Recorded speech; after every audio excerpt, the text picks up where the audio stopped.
Welcome to Unacademy guys. मेरा नाम है नवदीप। राघव चड्ढा 7 और राज्यसभा के एमपी जो आम आदमी पार्टी के थे उनके साथ मिलकर जंप मार दी उन्होंने बीजेपी की ओर। आपको अगर कुछ समय याद होगा तो ऐसी एक जंप बाकी एमएलए के साथ एकनाथ शिंदे जी ने भी मारी थी। एकनाथ शिंदे जी ओरिजिनल शिवसेना से अलग हुए थे कुछ एमएलए के साथ, लेकिन ट्विस्ट ये है कि ओरिजिनल पार्टी अब इनकी कही लाई जाती है। जो उद्धव ठाकरे जी की शिवसेना है उसे अब शिवसेना यूबीटी कहते हैं। ओरिजिनल पार्टी और ओरिजिनल पार्टी का सिंबल एकनाथ शिंदे के पास। तो क्या अब जब राघव चड्ढा जंप मार रहे हैं, बीजेपी में जा रहे हैं, तो क्या ओरिजिनल आम आदमी पार्टी मर्ज हो रही है बीजेपी में या नहीं, ये क्वेश्चन हम समझेंगे इस सेशन में। दरअसल 1967 का समय है। हरियाणा में एक एमएलए है, नाम है गयाराम जी। गयाराम जी एक ही दिन में 3 पार्टियां बदलते हैं। एक ही दिन में पहले कांग्रेस से जनता पार्टी जाते, फिर दिन तक वो वापस जनता पार्टी से कांग्रेस जाते हैं, शाम आते आते वो वापस जनता पार्टी में आते हैं। एक ही दिन में सुबह कांग्रेस से जनता पार्टी, दिन में जनता पार्टी से कांग्रेस, और शाम होते होते वापस कांग्रेस से जनता पार्टी। एक ही बंदा एक ही दिन में 3 बार पार्टी चेंज करता है। तब से हमें ऐसा लगा जो कानून बनाने वाले हैं, इनफैक्ट सुप्रीम कोर्ट को भी यह फील हुआ कि ये तो लोगों के मैंडेट का कहीं ना कहीं मर्डर हो रहा है। इसीलिए पार्लियामेंट को अमेंडमेंट करनी पड़ी। 52nd लाया anti defection law. Anti defection में अगर आपको सरल भाषा में बताऊं तो लोगों ने आपको जिस पार्टी से वोट किया हुआ है, जिस पार्टी में आपको टिकट दिया था, जब आप लोगों के पास गए थे, अगर आप उस पार्टी से डिफेक्ट होते हैं, किसी और पार्टी में जाते हैं या निर्दलीय होने की कोशिश करते हैं, तो आपके ऊपर एंटी डिफेक्शन लग जाएगा, आप डिस्क्वालीफाई, आपकी मेंबरशिप चली जाएगी, आपको दोबारा उस सीट से लड़के आना पड़ेगा, वरना आप डिस्क्वालीफाई हो जाएंगे। लेकिन इसमें एक पॉइंट रखा गया जहां पे यह कहा गया कि अगर 2/3 इलेक्टेड मेंबर्स, 2/3 किसी और पार्टी में एक साथ जाते हैं तो उसे हम मर्जर बोलेंगे। यह लूप होल रखा गया। समझिए अगर किसी पार्टी के 30 एमपी हैं लोकसभा में और 30 में से 20 अगर जाते हैं किसी और पार्टी में तो उसे मर्जर बोलेंगे। 20 से कम गए तो सबके सब डिस्क्वालीफाई हो जाएंगे। इसीलिए अगर आप देखेंगे राघव चड्ढा जी इंटरव्यू में बार बार कह रहे थे हम 2/3 मेंबर्स, हम 2/3 मेंबर्स, 7 मेंबर्स, इसीलिए बार बार वो नंबर पे एम्फेसिस कर रहे थे। भले अब एक और चीज है कि ये जो 7 जितने भी आप एमपीज देख रहे हैं जो राघव चड्ढा जी के साथ अब बीजेपी में चले गए, वैसे टेक्निकली देखा जाए तो इधर भी एक लूपहोल इनके खिलाफ यूज हो सकता है। उसके बारे में विस्तार में आपको बताऊंगा।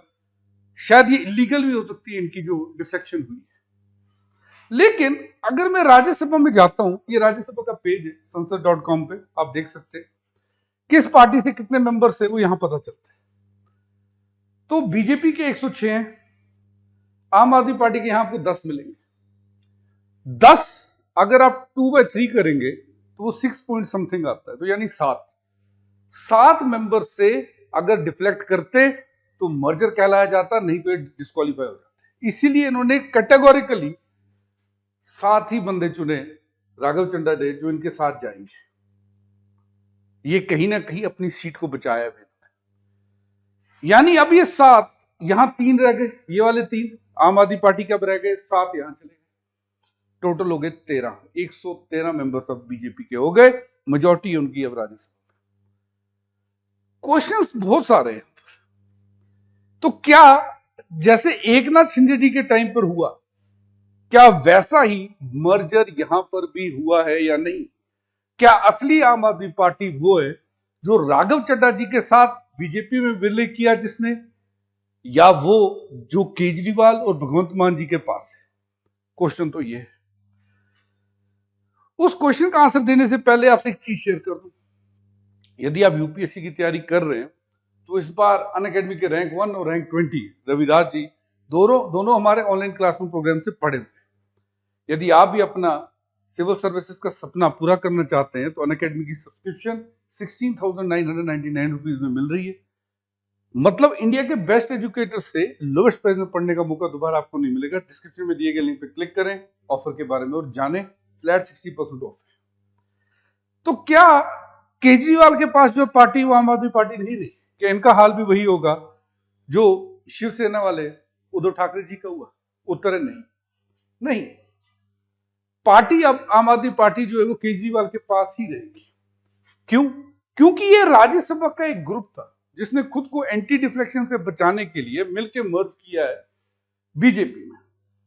लेकिन जो ओरिजिनल आम आदमी पार्टी है वो अभी दिल्ली में भी है, पंजाब में भी है। ये सिर्फ एक फ्रैक्शन है, 7 एमपीज राज्यसभा के जो बीजेपी में मर्ज हुए। इनकी डिस्क्वालिफिकेशन ना हो इसलिए सातों एक साथ गए। लेकिन ओरिजिनल पार्टी क्योंकि पंजाब में भी है, दिल्ली में भी है, अभी यही है जो केजरीवाल जी की है। हाँ, अगर दिल्ली में और पंजाब में भी कुछ एमपी बीजेपी में विरले कर जाते हैं या एमएलए बीजेपी में विरले कर जाते हैं 2/3, तो फिर पार्टी वही बनेगी जो राघव चड्ढा के पास है। फिर पार्टी वही बनेगी जो राघव चड्ढा के पास है। ये चीज याद रखिएगा। तो ये इन्होंने किया क्यों? 10 शेड्यूल के अंतर्गत एंटी डिफेक्शन से बचने के लिए, जहां पे 2/3 का रूल है, डिस्क्वालिफिकेशन से बचे हुए हैं। 10 एमपीज थे, 7 ने जंप कर दिया। लेकिन क्वेश्चंस बहुत सारे हैं। क्या ऐसा ही कुछ अब पंजाब में भी होगा? क्या पंजाब में भी एमएलए जैसी खबरें आ रही हैं कि एमएलए जंप करेंगे? क्या ऐसा होने वाला है?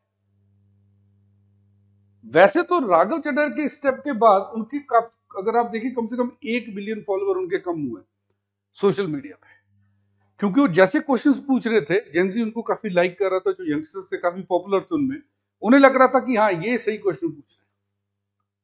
चाहे वो क्वेश्चन डिलीवरी बॉयज का, चाहे वो क्वेश्चन मोबाइल को, अच्छे क्वेश्चन वो पूछ रहे थे। लेकिन इस स्टेप के बाद पॉपुलैरिटी कम हुई है।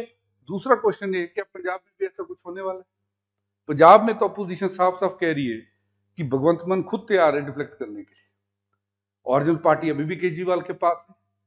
2/3 का यूज करके 7 लेके गए। आगे जो भी होगा आपको अपडेट देता रहूंगा। जस्ट